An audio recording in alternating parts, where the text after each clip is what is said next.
أعوذ بالله من الشيطان الرجيم بسم الله الرحمن الرحيم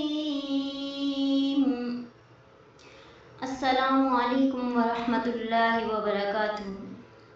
ناظرین، اگر آپ کو لگتا ہے کہ نظر بد آپ کی زندگی پر اثر انداز ہو رہی ہے تو قرآن کریم کی یہ بابرکت آیات پڑھیں۔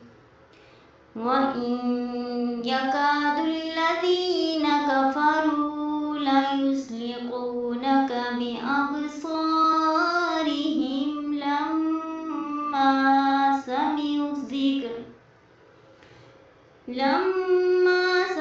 الذِّكْرَ وَيَقُولُونَ إِنَّهُ لَمَجْنُونٌ وَمَا هُوَ إِلَّا ذِكْرٌ لِّلْعَالَمِينَ وَإِن يَكَادُ الَّذِينَ كَفَرُوا لَيُزْلِقُونَكَ بِأَبْصَارِهِمْ لَمَّا سَمِعُوا الذِّكْرَ وَيَقُولُونَ إِنَّهُ لَمَجْنُونٌ وَمَا هُوَ إِلَّا ذِكْرٌ لِّلْعَالَمِينَ وَإِن يَكَادُ الَّذِينَ كَفَرُوا لَيُزْلِقُونَكَ بِأَبْصَارِهِمْ لَمَّا سَمِعُوا الذِّكْرَ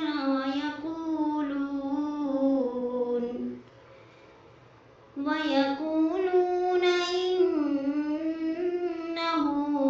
لَمَجْنُونٌ وَمَا هُوَ إِلَّا ذِكْرٌ لِّلْعَالَمِينَ۔ یہ آیات سورہ قلم کی ہیں۔ انہیں اللہ کی حفاظت اور برکت کی نیت سے پڑھیں۔ اللہ تبارک و تعالی ہمیں ہر قسم کی نظر بد، حسد اور ہر برائی سے اپنی حفاظت میں رکھے، آمین یا رب العالمین۔ اگر آپ قرآن کی دعاؤں اور مسنون اذکار سے فائدہ اٹھانا چاہتے ہیں تو ویڈیو کو لائک کر کے ہمارے چینل ہیلنگ ود قرآن کو سبسکرائب کریں۔ جزاکم اللہ خیرا فی الدنیا والآخرہ۔